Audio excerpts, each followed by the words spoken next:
So good afternoon, everyone. Welcome to Business as Usual. This is Audrey Russo, President and CEO of the Pittsburgh Technology Council. Thrilled to be here.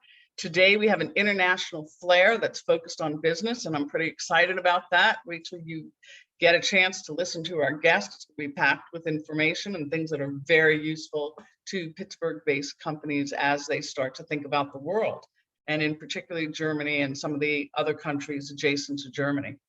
So I want to thank Jonathan Kirsting as always. He is a partner in the work that we do in telling stories and marketing. He's vice president at the Tech Council. He's also going to keep his eye on the chat to make sure that if there are any questions that we can make sure that we intertwine them into our conversation today. Thank you goes also to 40 by 80. That's the wholly owned subsidiary, a nonprofit of the Pittsburgh Technology Council. And you're going to learn in probably pretty soon more about some of the work that we're doing in apprenticeships, as well as the work that we've been supporting for a long time in terms of education and entrepreneurship. So we have muted your microphones. This is not an opportunity for you to shine the light on your company. This is really to focus on our guests. So on that note, I'm going to bring forward two individuals. This is David and Francesca Wegerich, and they are joining us today. So I'm pretty excited about the conversation that we're going to have. And before we get started, what I really like to do is just learn a little bit about their background. So we can start. Francesca, would you like to tell us a little bit about your background and your experience, and then we'll pass it over to David. Thank you so much. Pleasure to be here today. My name is Francesca Wegerich from HP International. We are Pennsylvania's authorized trade representative office in Germany. I'm with HP for 5 years now, assisting Pennsylvania companies in entering the German market. Before that, I did my bachelor degree in wine business management and continued with a double degree in international business and business management, also in Australia at the University of the Sunshine Coast. Oh, nice. I'm located in Heidelberg, Germany, which also has a strong relation to the US since we hosted the US military for a long time here in Heidelberg. It's wonderful. So where were you born and raised? Actually born and raised in Heidelberg too. So traveled the world, but then back to the roots. Yeah, but now working on an international level. Which is wonderful. But here we call those boomerangers. They go, they come out, they boomerang. So to Australia and back. From Australia, right? We love the Australian simile there. Okay, so David Mook, thank you so much for joining us today. How are you doing? And tell us a little bit about yourself. Thank you very much. Yeah, I'm a colleague of Francesca. We are one company, HP International, but I'm based in Berlin and I'm working on the foreign direct investment side. So basically in the company, my task is to look for companies from Germany, Austria, Switzerland that like to explore the American market, that like to invest in Pennsylvania and to help them to land here, hopefully also in Pittsburgh. Pittsburgh is really a strong asset for us. So I have another perspective on the topic, more from Germany into the US, but still it's very much, the opportunities are going in both directions. So that's why I'm also here today. My background is I studied economic geography with a Middle Eastern focus, and I did some FDI analysis on the Arabic Gulf states around 10 years ago. So that's where I came to the company HP International, started with promoting actually the city of Moscow in the first 2 years, which is totally different to Pennsylvania. And I was very lucky to get into the Pennsylvania business because after Crimea crisis, nobody wanted to go to Moscow anymore. So basically that's where I come from. And I lived in Berlin my whole, basically, let's say 25 years, but I was born actually in Italy, Rome with my parents and came to Germany, but my parents are German. So they just moved there, came back, and now I'm here in Berlin. Well, it is wonderful to have the both of you. I am telling you, just having these international conversations, seeing people and traveling the world is one of the things that has really done me in over this last 13 months. And it is so important for us to be connected from a business standpoint, from a social standpoint, from a political standpoint. All of that makes us so much richer in terms of who we are and how we contribute to the world. So I'm very excited to just have you on the show, just overall in general. But now let's sort of talk about what your work is. So I guess we can start back with you, David. We can talk about, part of your charge is to actually, you mentioned, to recruit businesses to set up locations here in the Commonwealth of Pennsylvania. So can you talk about that work? Can we get a little bit more into the details of that? What's the, an overview of the state of the German economy as well? I know that all of us are experiencing iterations of lockdowns, but why don't we just start with you on that? Yeah, that's right. I mean, it's a tough situation at the moment, but we are hopefully getting better also in Germany with vaccinations. We are slow, but it's getting faster. So that's maybe our current status. We are getting more optimistic nowadays. Nice. But what is my normal job? I mean, I'm also very much working on trade shows with Francesca, but I'm looking for the companies that are located there and try to bring them to Pennsylvania, discuss the US business with them. Especially with Pittsburgh, I did a lot of sector-focused events. For example, in November, we did an AI conference with Pittsburgh Regional Alliance and with the State of Baden-Württemberg Economic Development Agency. So this was, and with the Canadian region. So it was like a 3-country state AI conference. So we discussed a sector topic that is interesting, where Pittsburgh is really a hotspot, very strong, and tried with these sector discussions, bring companies discussing opportunities and making them aware of Pittsburgh. In Germany, it's not so easy because everybody looks at New York, Silicon Valley, Boston, and some of them don't even know Pittsburgh, only maybe the old steel city image. So this is developing now, and we are trying to build on the AI autonomous vehicle stories that are now coming out of Pittsburgh. Well, so from where you sit, what do you think are some of the fastest growing industries in Germany? Yeah, there's a lot of change at the moment. I mean, in Germany, we have our biggest 3 industries are manufacturing industries are chemical, automotive, and machinery robotics. So basically, there's a lot of change in all 3 of these industries. Automotive is, I mean, you all know the big players, but they have a lot of problems at the moment because they are slow with e-mobility, they are slow with autonomous vehicles, and they are really afraid of Tesla, which is now coming into Berlin. You heard of this, that they will lose this race. So that is not maybe the winning story, but maybe something because they have money and they have the capital. So Volkswagen bought, I think, or not bought, but invested in Argo AI in Pittsburgh, and they tried to tap into these networks and R&D here. And I think the same goes for all the suppliers like Bosch, who is also here, and other sectors that are related to the automotive industry. So basically, Germany has automotive industry, and the machinery is also supplying the automotive industry. So this is probably the most important one for us. And now it's changing. We have to see where it goes. Maybe. That's great. Yeah. And obviously, COVID has definitely caused some paralysis. Just in the economy, similar to here, I would imagine. Yeah.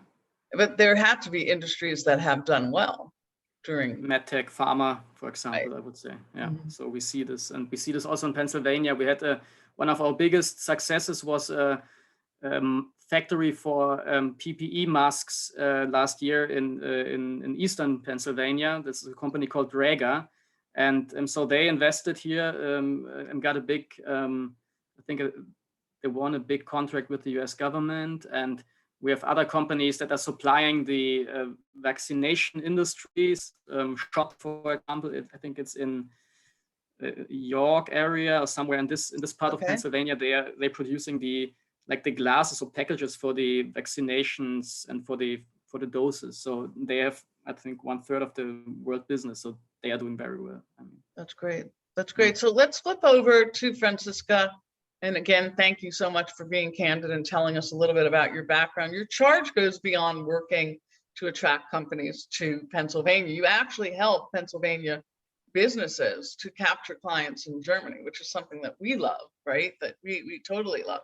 So would you please talk about some of the ways that you can support businesses and that you do support businesses so that people on this call can understand, what these opportunities are?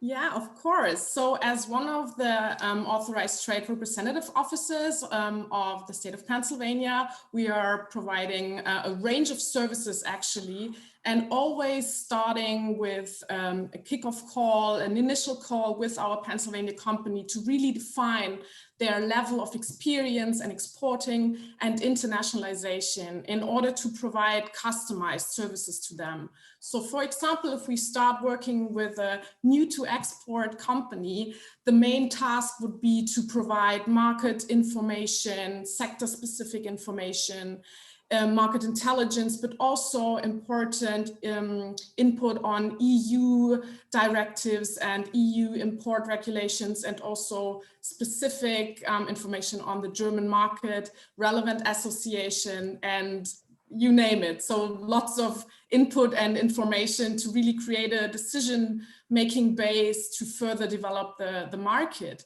Whenever we have a company that is more experienced in Germany, Austria, Switzerland, or Italy, that's the markets we are covering for the state of Pennsylvania, we really look into their experience and maybe even existing customers, distribution partners, or clients to provide, a real connection to potential business partners or distribution partners, or even provide on-site assistance at trade events or business travels, or a company background check if they are close to a contract or within negotiation phases and contraction. Yeah, so it's a very wide range of services. We are always happy to start working with a new company, but we are also enjoying very much working with a Pennsylvania company, for example, on the German market first, and then start going into the Swiss and Austrian market to further assist them and support them in their international business development.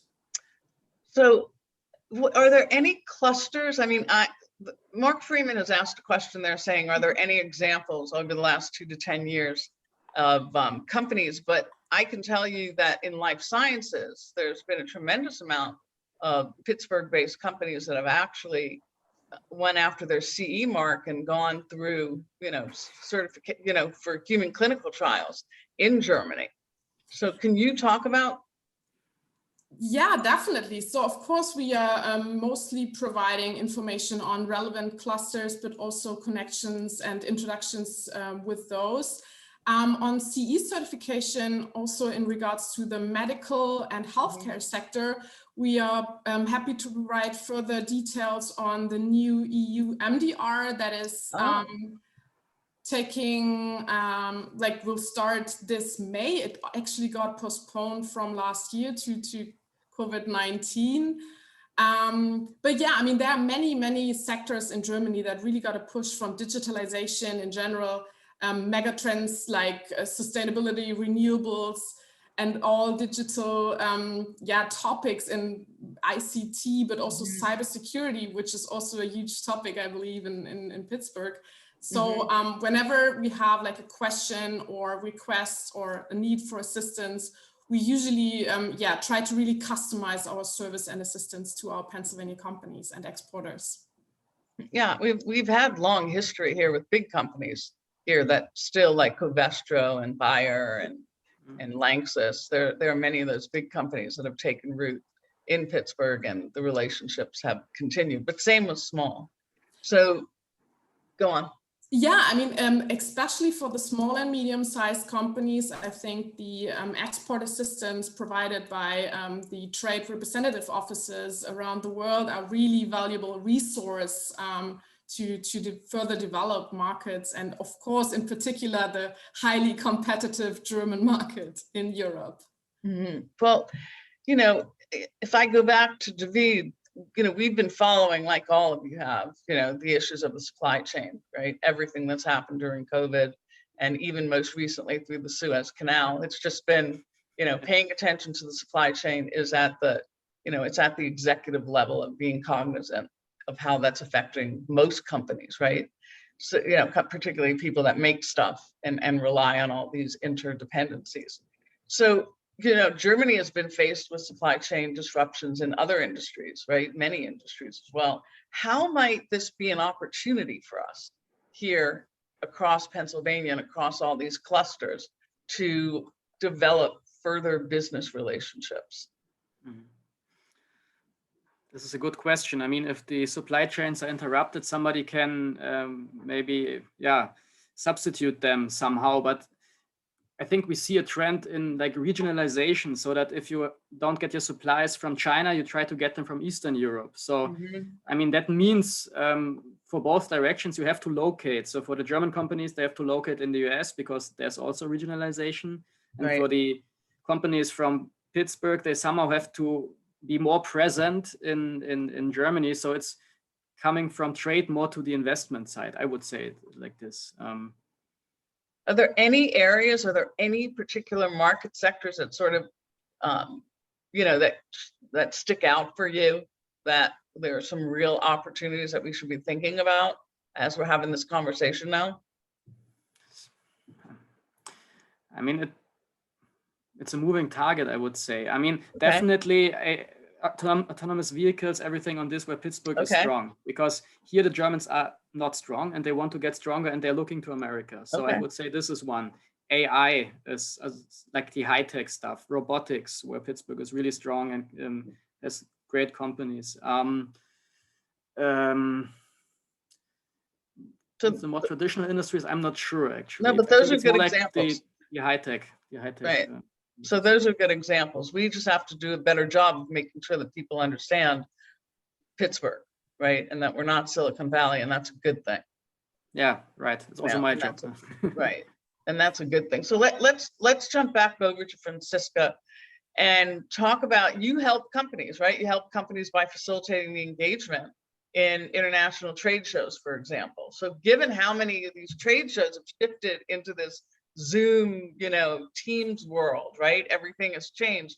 How many are actually offering, free attendance? Are there programs that you would recommend? Do you see any changes coming down the road? It seems like there's good opportunities. Yeah, definitely. So Germany is like historically not like a networking business culture, and Germans are usually not really used to having Zoom calls or video calls. Because the size of the country is just way smaller than, for example, the US. Right. And people can just do a one-day travel. So Germans really needed the trade shows to connect and network all the time. We see lots of trade shows now putting into like a digital format, such as Hanover Show, which actually takes place this week in a digital format. It's the leading trade show for all industrial topics and the digital transformation and German term Industry 4.0. But for example, Medica, as the leading trade show in medical devices and healthcare, was also put into a digital format last November due to Corona. And I mean, in our opinion, it's actually not a bad thing because, you still have to be active somehow, even if trade shows cannot be in like a physical format. We provide assistance to Pennsylvania companies, no matter if it's an in-person normal regular trade show or if it's a digital trade show. So we are happy to assist in finding the right target group, potential business partners, distribution partners, or cooperation partners in general, and really assist in also connecting with them and introducing our Pennsylvania clients and scheduling meetings or provide whatever assistance is needed. And you represent not just Germany, right? So can you talk about that? So for Pennsylvania, we cover Germany, Austria, Switzerland, and Italy, since one of our managing directors is also half Italian and very experienced in the Italian business culture, which is also quite different to the German one. and especially also in the north and south difference in Italy. Right, absolutely. So, you know, a lot of businesses are not aware how extensive Pennsylvania's network of international trade reps really is. And can you, either of you, talk about this? Or, you know, like where the office is located, what are the services? I know Jennifer's on the call, and maybe she can jump in and talk about this and introduce herself. But there are a lot of resources that even today that are still available. And maybe Jen, you can talk about that. Sure. Thanks, Audrey. We really appreciate the opportunity to talk with you today. Yes, and this is a great segue. Actually, Francesca mentioned about the services that her team provides. Her office in Germany is one of 11 trade representative offices that Pennsylvania maintains worldwide. So all over the world, we have consultants under contract like HP who are tasked with helping our Pennsylvania companies find those international business partners. So we have office in Israel, in South Asia, in Korea, in Canada, Mexico, other parts of Europe, India. I won't list them all, but I guess the takeaway here is if there are markets around the world where you're interested in building those partnerships, please get in touch with us and we can help connect you with our international consultants. And so we'll put the website. You can type that into the chat. When I will do that. Thanks. I also wanted to just quickly mention, Francesca talked about trade shows and the importance of that. And, you know, we're all, as you mentioned, Audrey, ready for travel. When the time comes, and as everyone on the call is looking forward and considering what's next for their business, we did want to mention that our office has a grant program using some federal funds from the Small Business Administration that can help small and medium-sized companies offset some of those international business costs. Travel costs in part, trade shows. Right now, as maybe companies are figuring out their international strategy, they can use the grant for developing their website, doing some translations, maybe doing some compliance testing to get international certifications like CE mark. So that funding is available now, and we encourage companies to learn more about it. I will also put the link in the chat to where you can learn more about that. But please don't hesitate to get in touch with our office as you know, you as members are considering your business strategy internationally moving forward. We look forward to assisting them. So Jennifer, are you seeing any trends in Pennsylvania, both, you know, outbound? I mean, listen, I don't want to use the word reshoring, but we've seen, you know, the broken supply chain. Certainly the folks in Germany have, and all across the EU, and we've seen it in the United States, you know, as you know, as soon as COVID hit. I mean, if people weren't essentially hoarding, you know, what they needed at the onset, you know, systems became broken. So are you seeing any shifts there? Is there anything at the macro level that maybe you could share in terms of some trends? Again, I'm trying not to use the word reshoring, but for lack of, you know, a better term, I'm using that. Yeah. Well, I think generally looking at it and taking what we're hearing from companies, certainly early on, those disruption in supply chain, particularly inputs into finished goods, was an acute problem. And small and medium-sized companies, you know, they can't just kind of shift gears as quickly maybe as a larger company that may have other operations. So there was, I think, some serious reconfiguring of those supply chains. And we have been hearing from companies that are saying just that. Like, we're looking for partners in other parts of the world now where we can diversify not only our customer base and our supply chain, but our partnerships, like all of us, you know, as many connections as they can make internationally. And that is certainly a trend that we expect as we're able to move around a little bit more. We do expect that to continue. So if just go, you know, peeling back a little bit, tell us about like what kind of money is available. Like, just let's get into just some brass tacks. What, you know, what is available? What can you use it for? You know, who's eligible? And obviously we'll point people to the right information, but just tell us Yeah. a little bit about what is available. So the grant program is called the Global Access Program. Oh, it's okay. administered by our office, the Mhm. Office of International Business Development, but it's federal funds from the Small Business Administration. So qualifying companies do need to first qualify as a small business, and there's a couple of other federal government forms to fill out. Sure. We ask that companies tell us what, explain to us their project. What would they like to do? What is the benefit to their company do they expect? And how much money do they think they're going to need to execute that project? And that's in the form of a pretty simple application. We review that, and then if approved, companies can receive up to $10,000 Oh, wow. at a 75% reimbursement rate. Okay. And that's per company per award period. So from now until September 2022, we're looking at projects. Okay. So right now, we might not be moving around so much, but if you've got your eye on something maybe in early 2022, let us know.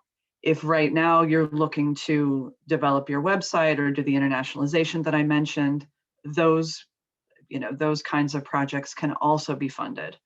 So what we'd like to do is have conversation with the company that's interested to figure out what their bigger plan is, and then we'll try to plug that money in, where we can, to make sure they get as much money as possible to support their strategy. So do you organize, as Department of Economic Development, organize any missions that companies can join? I realize this is COVID, and I know that we've partnered with you folks over the years, but Right. Do you do that? We do. Actually, starting off next week, we'll be doing a virtual trade mission to Korea with our consultant there. Okay, so we can share that with folks? Yes, I can share a calendar of events as well. Mm-hmm. Coming up in the summer, we're doing a virtual mission into Africa. Nice. With a partner organization. We're also doing a virtual mission into Mexico with a partner organization. And Francesca, so you'll vet the companies before they join? Okay. Yes, and we'll work with the company to determine if that, which markets in Africa, for example, have the best prospects before we go into doing business matchmaking. The same in Mexico. We'll talk with the company and do some pre-event evaluation to ensure that it's a market, that has potential.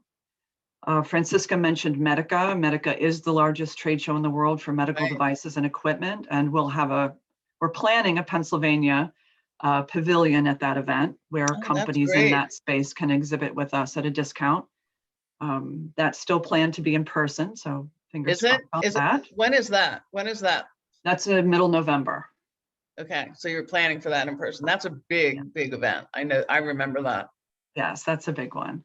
Yeah. And again, Francesca and the team in Germany will help companies to do some pre-show promotion and figure out how to, reach out to companies and do some appointment setting around that show. We also, for that one, because it's large, we do tend to pool in our other representatives from Europe to kind of do a European approach for exhibiting companies.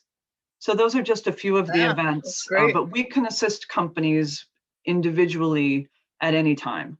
So the services of our teams are available, and most of those services, the consulting services, are available at no cost. The events have a cost. It is great. Every time we connect with you folks at the Tech Council, it's always outstanding. It doesn't matter what. So people who are listening, we'll do a good job of trying to get the word out, but people who are listening, this really is the real deal. They're here to really help. That's what motivates these folks, and that's what they're measured on, and it matters. And I do think that this opportunity virtually to build some relationships, while that's not the best thing, it's a nice icebreaker. It's a nice way to just understand the view of what's happening across the world, and to continue to be a global citizen. I think that's important. I think many of us have just become so insular, and we're going to come up for air, and these relationships are really important. So David, Francesca, is there anything that you think I overlooked in asking you? Anything, Jennifer, that you think I should have pointed out? Some people have said, do we know anything about, the German chamber? Yes, we know them. There's We're a sister city. We know that. We'll revitalize that as soon as COVID, starts to not be a #1 issue in our lives. But there are lots of opportunities that I think we can take advantage now. But tell us, as we wrap up, is there anything that you wished that I would have asked that you think you want to? I'll defer to my colleagues. I appreciate it, Audrey. Thanks very much. No, I appreciate your work. Anything, David? Anything, Francesca? No, everything's fine. I mean, actually, on the questions in your chat, I mean, I'm happy to help on this with Saarbrücken. Actually, I was not aware about the sister city agreement, and we are always looking at these because there's Philadelphia, Frankfurt, which are bigger cities that are working together, and Saarbrücken is very small. But if there's, I'm happy to look at this, but I don't. Actually, I'm not aware of any stories, so it would be, for me, it's a great hint, actually. That's great. That's great. Well, we are very honored that you took the time with us today. What time is it where you are right now? 6 o'clock? 6 p.m. 6 p.m. That's what I thought. Okay, well, it's not midnight. So we appreciate that. Stay safe. And we can still do this work virtually. So that's really the message here. We can still do this work virtually. There's opportunities that are right at our fingertips that are easy to take advantage of. That's our work at the Tech Council, is to make sure that people are getting access to new business opportunities. Of course, we love people to set up shingles in Pittsburgh, and we appreciate you talking about Pittsburgh in a way that people understand that it's not Silicon Valley, it's not New York, and that's okay. That's okay, and that's a good thing. And we really appreciate you being great ambassadors. And thank you for the work that you do at DCD, Jennifer. And I know these are tough times, but we got to keep staying connected. That's why we continue to do this daily show, just to make sure that people are feeling connected. And I so appreciate just being connected with people around the world, because I can find myself just becoming very insular, and that's not good for business. And that's not good for me as a person. So I want to thank you all for being with us today. Thank you everyone for joining. We will share this information. And we have, today is, the days blur for me. I have to check in with Jonathan Kirsting always. Like, Wednesday, tomorrow's Thursday, and Thursday is gonna be really fun because we have Karen Feinstein, the CEO and president of the Jewish Healthcare Foundation, stopping by, making some big announcements about the partnership that we have covering the future of healthcare. Really exciting stuff. Actually, Francesca and David, if you could log in, that might be one that you might be really interested in, because there's just so many things that are percolating in that space that you might not think about. So I want to thank everyone. Thanks, Jonathan. Appreciate everyone being here. Stay safe, and we'll talk to you soon. Thank you so much. Thank you. Take care.